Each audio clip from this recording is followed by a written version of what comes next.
Hi, I'm Yonit Levy of Channel 12 in Tel Aviv. And I'm Jonathan Friedland of The Guardian in London. And we are Unholy, two Jews on the news from Keshet Podcasts. Hi, Jonathan. Hello, Yonit. It's very lucky that we are able to be in contact, that we have not had an outage on our recording connection here. And we don't have to do this episode via courier pigeons. We'd have had to do that. That would have been tricky. I myself am not, I confess, an active Facebook or Instagram user. But I do rather rely on WhatsApp, and I think, well, truth is we do a bit, don't we, when we're talking about the podcast in the days leading up to... That was a British a bit, by the way. We do, we do a lot. And so it did feel, suddenly, isn't it weird? Because you get so used to technology that suddenly sending an ordinary text felt as if I was writing on parchment and you know, with a quill and attaching it to, like you said, like a carrier pigeon. The amazing thing is, by the way, that you said, you don't have Facebook or Instagram, but we do, the program does, Two Jews, and you couldn't for a few hours upload pictures of your, I don't know, fancy kosher shepherd pie. So that was, the world missed that. You know, one thing that I have to say about this, I'm going to sound really terribly, you know, a technophobe, you know that about me. And I found this whole story a little bit reassuring, actually, because the fact that it was only resolved when the engineers could physically break in to where the servers were and reset the whole system. Something about that made me feel really good. You know, when I was growing up, the movie that was the most popular movie there was when I was growing up was Terminator 2. I'm sure you remember, you've probably seen this a dozen times, right? And the robots take over the world, Skynet, you know, and then they lead to nuclear war, et cetera, et cetera.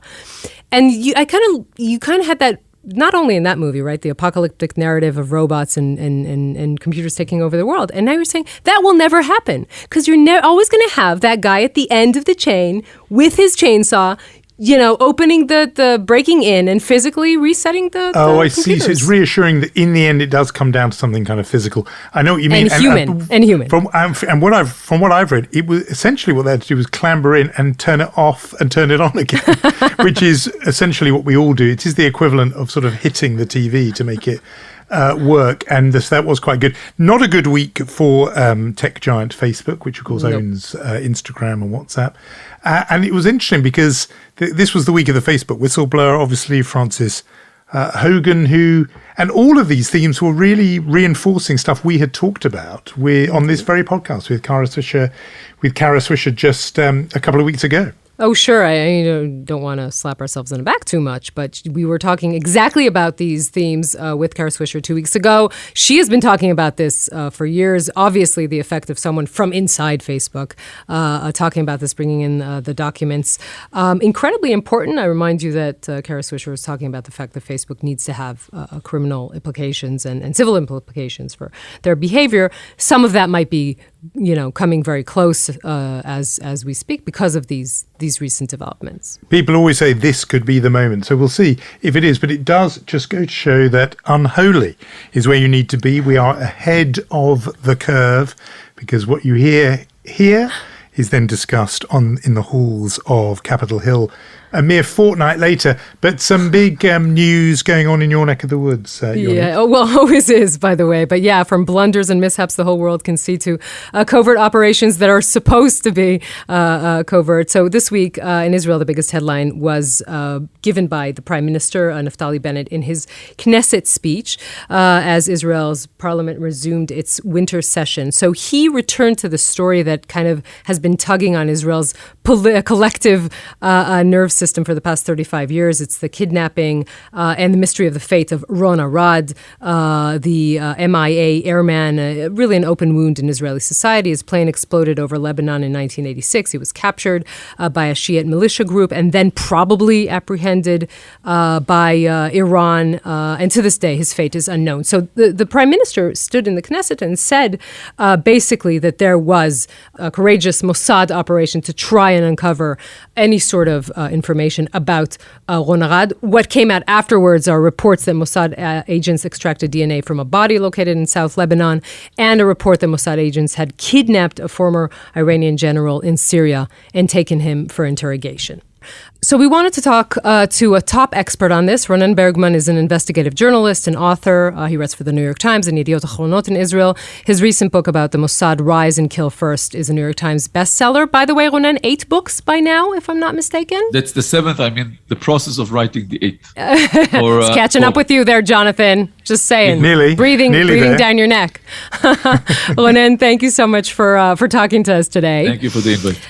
You published an extensive piece today in Yonit exposing new information about the very long list of covert operations over the years to uncover what happened to Ron Arad. And it's really an amazing read. I mean, what we discovered this week is not even the most extreme of stories. From everything you've been working on, what is the most sort of far-reaching thing that you've discovered? That's probably the only question I cannot answer. The story was heavily censored, so I cannot deal with the extreme. I would just say that the Ron Arad case, for various reasons, cultural, religious, social, because of all of those reasons, and about all the MIA, but especially about Ron Arad, this frustrating mystery that was, and still not, solved for so many years.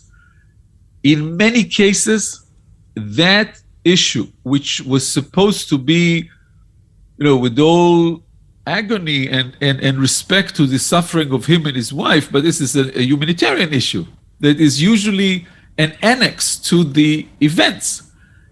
It turned to be the event themselves, the creator, rather than the annex, created new history, and not the best one for the Middle East. And some of those secret operations that ended up with nothing about Ron Arad, except for frustration, created a new chain of blood and suffering and death, explosions and killings.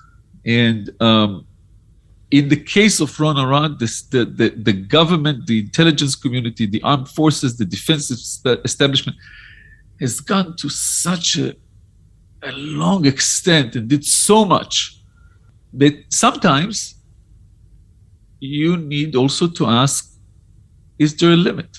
Is there a limit to the state of Israel who do everything? You wrote something really interesting around the time of the Gilad Shalit deal that suggested that something had changed in Israel, that there was a time when the collective ethos of the country was ready to make a sacrifice. In other words, realizing that giving up 1,000 prisoners for the sake of one person to return was bad for the collective, and therefore people would, out of collective solidarity, would not pay that price. And that now the Israel is somehow more individualistic a society, and therefore the family of the one person would just say, look, whatever it takes, to bring back my son or daughter, you've got to go to any lengths, no matter how extreme. Just say more about what that says, and when you think the kind of hinge point was, when the turning point might have come. I think that the end game of what you just described is the same. We feel the same about that, but I would maybe describe the process a little bit different. The feeling of national pride, patriotism was there. The problem was not that the common collegiality was ready to accept a government decision to leave someone behind enemy lines and let him run. But there was a naive belief that everything that the leaders do is the right thing. Today, if there's Gilad Shalit or anyone else behind enemy lines, you can be sure that you will have a thunderous public opinion that would demand his return. And this is, you ask, when did that start? I think it started in October 1973. The crack in the naivete belief that they will always be right, they will always be just, and that continued with the 1982 war, which just amplified the process of, with all due respect to the country, I also take care of myself. And it's not a coincidence that the first mother that started a fight not against the terrorist organizations holding her son, but realizing that the decision is taking place in Israel, was Miriam Grof, the mother of Yoske Grof, one of the soldiers that were taken by Ahmed Jibril in 1982. And she started to speak over the radio. She threw herself physically on the car of the Ministry of Defense. She protested every day until what was called the three prime ministers. There was a coalition government, unity government, Yitzhak Shamir, Shimon Peres, and Yitzhak Rabin. They gave up on her because of her. You know, I wonder when we return to our days and what Naftali Bennett actually said, and there was a big political uproar. Should he have said it and should he have not have said it? Yeah. The fact that this led to the publication saying basically what happened, right? The kidnapping and extraction of a body and some DNA remains. Does that at all, is that kind of a sticking a finger in the eyes of the Iranian regime? And is that something that Israel should be worried about at all? Well, I am a journalist and I will never say that something should not be published. And also, you can call that poking them in the eye, but you can also understand or see the impact of those publications. We are in a world where the impact, the media impact of everything that is happening is sometimes not less important than the actual operation. Mm-hmm. And the fact that the Iranians today are seeing Mossad agent under every bed and around every corner, paranoid, accusing each other that the other organization has a Mossad, was infiltrated by the Mossad, etc. All of that damaged the Iranian leadership and their attempts to do, nuclear stuff or insurgency stuff, damaged that significantly. So, as I said, it's all gam v'gam. It's both could ignite reaction. And by the way, look, Mossad has been, quoting the New York Times, okay? The Mossad has been operating in Iran extensively in the last 4 years, and the Iranians were by far more hesitant or moderate or conservative in their reaction than everything, than whatever you would think before that happens. So maybe the Iranians are not the lions or the gatekeepers for the gates of hell as they want to portray themselves. Ronen, we could have continued this conversation on and on. You're an invaluable source of information. Thank you so much for talking to us today. Thanks so much. Be well.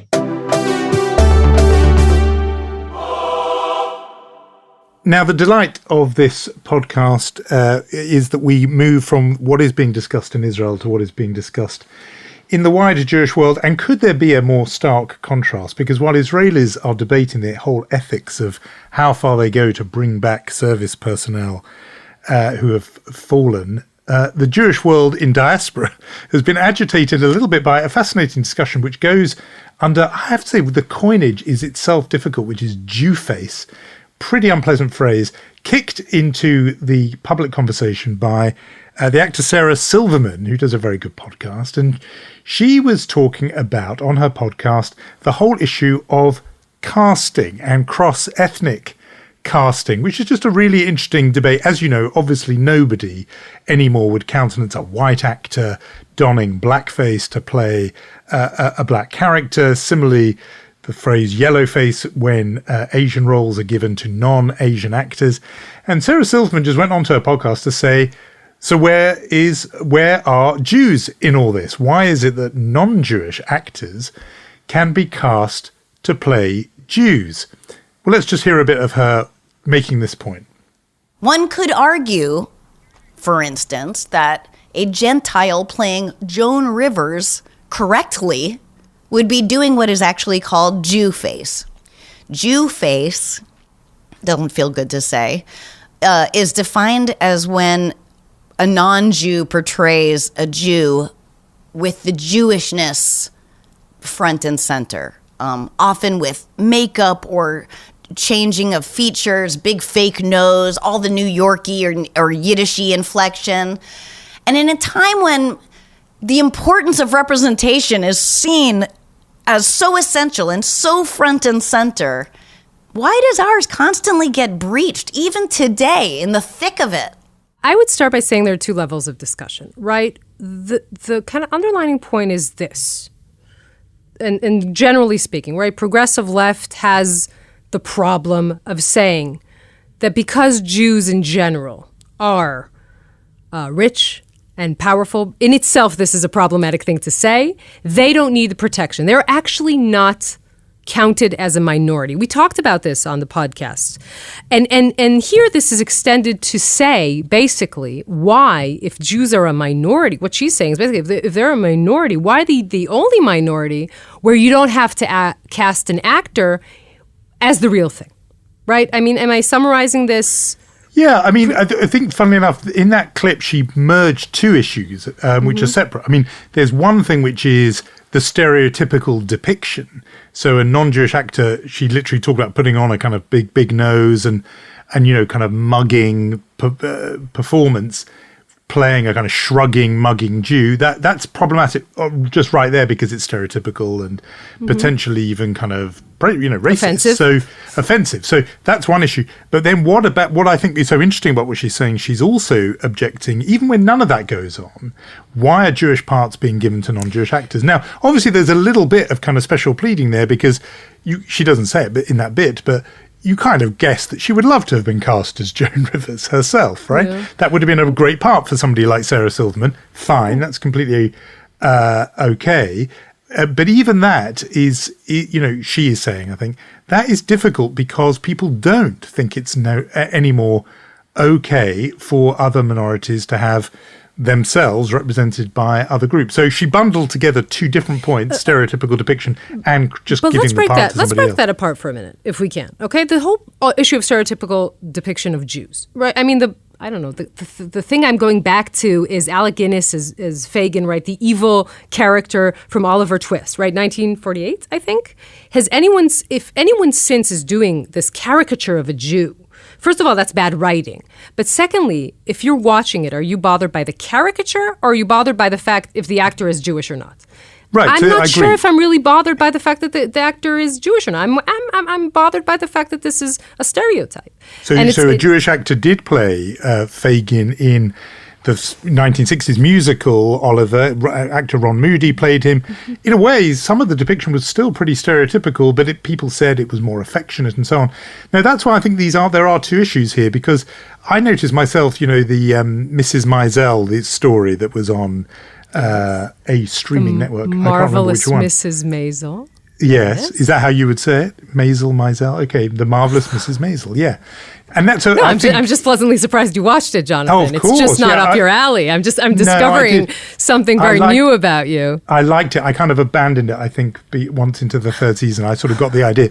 But that was a part where it was to looking at the actor who played it, I don't think she was a Jewish actor who played the lead Rachel role. Brosnahan. She's not Jewish, right? So we can play that game now. Jew or not a Jew? Forget identity politics. Let's play a game. Yes. Not a Jew. And I think Sarah Silverman's point is, if it was an equivalent part of a character who was, Asian American, they just would not even consider for a second having a non-Asian actor play that part. I think you're going to say, yeah, but you would be able to tell if it was a non-Asian actor, and that's the big difference. I don't know. Do you need me for this conversation? I'm wondering about this. Of course, there is an issue here. If we talk about blackface, which is terrible, right? Okay, of a white actor coloring his face, right? What would never work today, right? Sir Laurence Olivier as Othello. No, would never work. But that's two issues, right? What is the problem with blackface? A, it's the fact that you're taking employment from black actors. Is this an issue for Jewish actors in Hollywood, I'm asking? And the other is the issue of respect, right? How do you portray the character? Now, when you use a term like Jew face, okay, and she actually says she's uncomfortable with it. I think we're uncomfortable with it. We have to say Jews are not recognizable or not necessarily recognizable, right, in the way that other minorities are. Moreover, we have been for decades and centuries ridiculed for certain attributes unfairly and in a racist way and in an anti-Semitic way Case in point, the hooked nose. So to take that term deliberately, she's not the first one using it, coining it, right? But to take it and deliberately use it as the issue when you actually mean more Jewish behavior and Jewish, mannerisms, I feel uncomfortable with the term itself. No, the term itself is pretty tricky. Although she did go when she referenced there, prosthetics to make the nose look bigger, she was going directly to facial appearance. But she mentions in the podcast, she name checks a British Jewish comedian, actor, writer, David Baddiel, who's written a really successful polemic called Jews Don't Count. And this is the bit of the argument that really interests me, because what he says there is whether the objection is right or wrong about cross-ethnic casting is in a way not the point. His point is, why do progressive movements go up in arms when this is other minorities and not when it's Jews? And he's not just talking about this acting issue. He's talking about all kinds of things where, for example, Netflix have done this huge deal with the estate of Roald Dahl, the short story writer and children's writer who wrote Charlie and the Chocolate Factory and so on. Dahl was a really florid anti-Semite. I mean, I don't think that's even in dispute, and the family themselves have given a very low-key apology for his anti-Semitism. It is hard to imagine a writer who had as egregious statements on the record against other races being still celebrated and venerated and big Netflix deal. Maybe it would, and people will write in with other examples. But I think that even if it did happen, the one thing you would be sure of is the left would say, the cultural left, the broad liberal left would say, this is not acceptable. And yet they don't say that about Roald Dahl or about the cross-ethnic casting. And that's the Jews don't count bit of it, which I think is the most interesting bit of the argument. It's a kind of progressive blind spot. I completely agree. And I started by saying that. I think this is one example. I think she's right and David Baddiel's right. And by the way, you have been writing this as well. And that is true. There is a blind spot. And exactly it's the point. It's looking at Jews as a class, maybe more than an ethnic group. And it's saying, again, that Jews are generally rich and powerful, and, which all of these things are in themselves a problematic thing to say. And not just problematic, sometimes just untrue. Right, I mean, and not accurate at all. I always make this point because my repeated point about living in the Haredi neighborhood, it is one of the poorest communities, I think, in London and in the wider country, actually. So it's just one of those stereotypes that really, on its face, is not true. Right. But if you follow that logic, you say, well, then why are they a minority that needs to be protected, right? I mean, they don't count as a minority. And that is the problem, as you say, and I think we all agree that is the problem. I just don't know if the issue of casting is the hill you want to die on. Metaphorically. And I don't want to be flippant about this, but if we're living in a world in which non-Jews cannot play Jewish characters, Jonathan, then Bradley Whitford cannot be cast as Josh Lyman in The West Wing. And that is just not a world I want to live in. We don't want to live in that world. I agree. Not the hill anybody would particularly want to die on, but a really interesting discussion that is there in many, many arenas. And Sarah Silverman went for the one in hers because sure, that's the natural thing to do. But acting and Hollywood is her arena, so why not? Now, in that little known third category that is neither chutzpah nor mensch but a mention, I thought we would mention the debate there's been on Capitol Hill about funding Israel's Iron Dome defense, the anti-missile defense system. Obviously, big amounts of money go from the United States to Israel to fund it. Again, interesting because when it went through the House, there were objections from the so-called Squad, AOC, Ilhan Omar, and others. And a lot of people really kicked off about that, suggesting it was somehow anti-Semitic of those congresswomen, four of them who are constantly identified with that issue. But now it's been going through the Senate, and there's been another objection, and it comes this time from Kentucky Senator Rand Paul. And yet the allegation is that the fuss has not been nearly as loud when it's Rand Paul, white man, white man and Republican, rather than, liberal women of color in the House.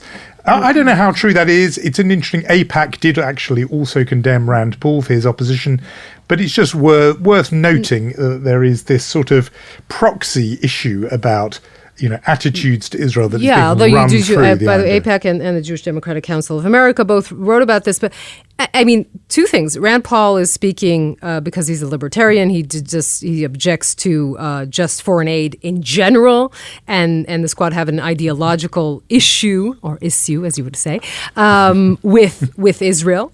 I know that we wanted to pivot from the topic we were talking about before, but I think it does come from the same kind of, you would probably disagree, come from the same kind of notion, right? If you think that Jews in general are not a group that needs protection, and it's very easy for you to say, wait a minute, Israel is the strongest military power. Why does it need us to fund the Iron Dome? So it comes from this is the Squad, right? I can answer that if you'd like, but that is the question that comes, I think, from a very similar worldview.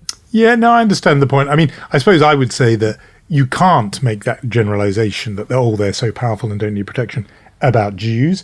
Whereas, just as a matter of kind of military reality, it is true that the Israeli military is pretty well equipped and pretty strong. Yeah, it's also true that we're the only country that enemies say that they want to annihilate, and also true that what is called military aid is actually research and development.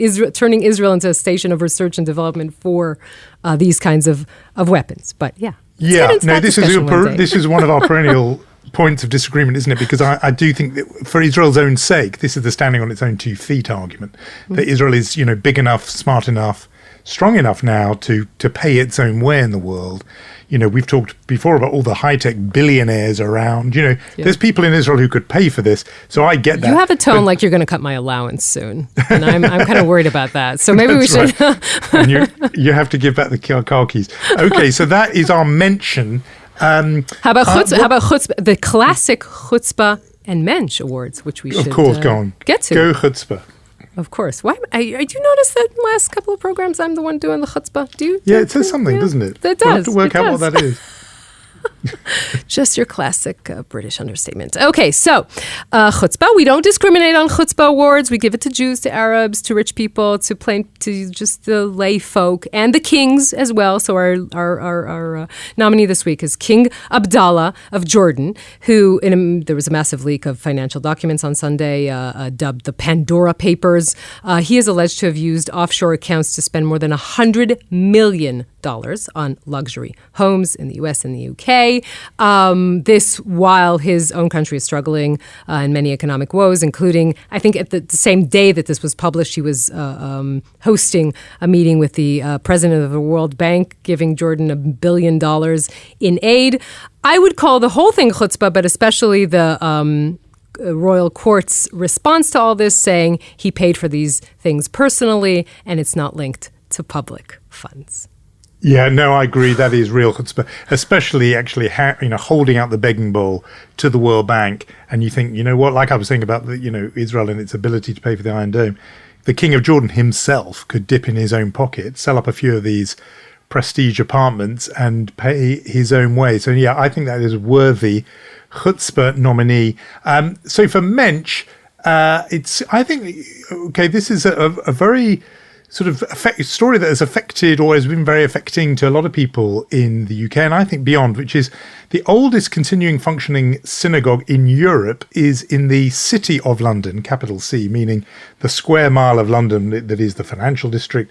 It's called Bevis Marks. It is a beautiful Sephardic synagogue, still lit by candlelight. I mean, beautiful services are held there. And it was threatened by the request for planning permission for a 48-story office block right next door that would have denied Bevis Marks its natural light. It would have plunged this synagogue into darkness, and the fear was that the synagogue would just not be able to function. It would be closed in effect. And a huge campaign started with particularly British Jews in the forefront, but there was international support. And this week it did bear fruit because the relevant planning committee threw out this proposal for the 48-story tower. And so Bevis Marks is saved. As it happens, there is another planning permission request for another nearby building. So the battle is not over. But I think as the Mensch, I would say the collective campaign, the historian Simon Sharma, journalist Ben Judah, and a whole lot of other people, and of course the people from the synagogue itself, Beavis Marks, led this campaign. I think there was something like 1,700 objections. One of them was from me. I chipped in as well. Lots of people did. And you know what? It goes to something we've talked about, just a small point about the British Jewish community, which had this very sort of quietist approach in keeping its head down in the past, didn't like to make a fuss. This time it really kicked off and said, hands off this synagogue. We cherish it and love it. It's been there for hundreds of years, founded by people who'd fled originally from Spain and Portugal via Holland in many cases. It's an important part of our history. We do not choke it off by denying it its light. And the campaign has succeeded. I love this story. And especially I love the fact that Jews from all walks of life who probably disagree on everything and anything would come together for this. And it actually worked. This is a beautiful story. This is why you do the mensch and I do the chutzpah. Exactly. Yeah, it's a natural division of labor, isn't it? I just bring sweetness and light into our world week after week. I think if Instagram is back working, you can see us there with 2 Jews, no numbers, just letters, and you can subscribe and follow and rate us and generally spread the love wherever you get your podcasts. And we will say our thank yous to our executive producer, Lior Friedman, with us in spirit. And thank you to Rom Atik, Omer Primat, and Irad Eshel for original music. Jonathan? And thanks to Ronen Bergman as well for joining us. And we will see each other next week. Try not to do anything silly until we meet again.